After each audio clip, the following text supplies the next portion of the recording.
All right, Pitt 8-4, Penn State 10-2.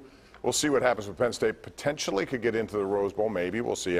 Andrew, give me a one-word answer to describe how would you characterize Pitt's season and Penn State, and then expound a little bit. Say decent for Pitt. They started the season ranked. I think there were expectations that they would win double-digit games. I was at an event where their players were talking about going to the college football playoff. So when you go 8-4 and you end up in the Pinstripe Bowl or the Gasparilla Bowl or something like that, Duke's Mayo Bowl, that's a step down. But it's not often that Pitt football teams win 9 games. And if they win their bowl game, they're going to finish with 9 on the heels of an 11-win season. That's pretty good, back-to-back. Bad ACC, though. I mean, if anything was an opportunity for them, this would have been the year. Well, they were in bad Big Easts, and they never really took advantage of that in back-to-back seasons. Penn State. Penn State, I would say pretty good.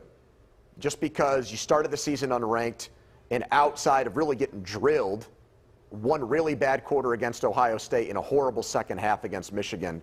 Outside of that, you beat everybody else on your schedule, ranked in the top 10 again.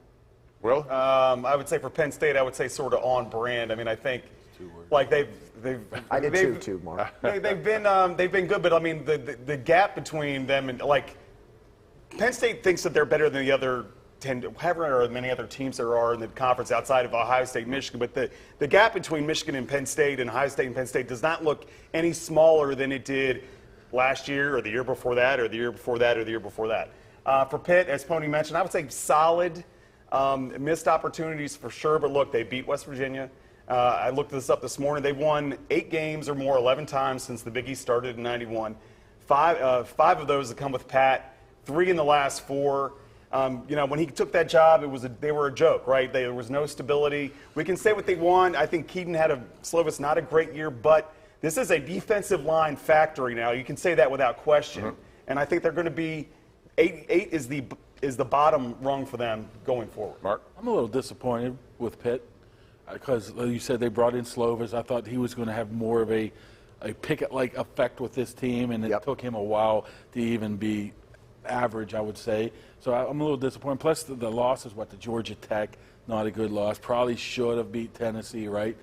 I think would have beat Tennessee if Slovis doesn't get hurt in that game. Yeah, so it was like the what-ifs type of thing. It's what you always say with Pitt. But I'd say on the positive note, yesterday's game was a game all set up for them to go down there and crap the bed. And they did, right? You can't say that's a Miami did. He went in there and absolutely whipped them. But you need to get Penn State quarterback play. Penn State, they're close. And the problem is they're always so close. But like, as you guys were saying, those upper echelon Big Ten teams are just this much better, that much better. Maybe they need bigger donors in Happy Valley. I don't know. But I like their run game. I just, once again, you say what if, because they're right in that Ohio State game and where you're at if they do hold on to that game. All right, I have 1 minute. Will, if LSU beats Georgia in the SEC championship game, should Ohio State be in the Final Four? Not based on what I saw in the second half yesterday. One loss to a team that... yeah, but I mean, that's the quality competition they're supposed to be playing in the playoff, right? To me, it shows me they're not playoff worthy. Who would you pick, USC or Ohio State in that situation, right? So imagine TCU wins. Imagine. Yeah, and there could be other upsets along the way. Right now, I think USC might be the best team in college football. Really? I really like how they're playing now, and defensively they played a little bit better against Notre Dame yesterday, and their offense is just I think Georgia's miles ahead of everybody else. Like, way better than everybody else. If LSU beats them, then what? Then I think TCU out. Then I think they still, unless you're talking LSU blows them out. Say by 10 points. I still think they get in. Okay. We'll find out. Because they were the best team in the best league for the vast majority of the season, except for one. And why is TCU in the conversation? Well, I think TCU will make it too. Yeah, it would be nice to see Kansas State upset that. Undefeated. Really make things interesting. So when we come back, we're going to talk about some Pirates, new Pirates. You may not have heard of them. Maybe you have. Carlos Santana and G-Man Choi. It's next.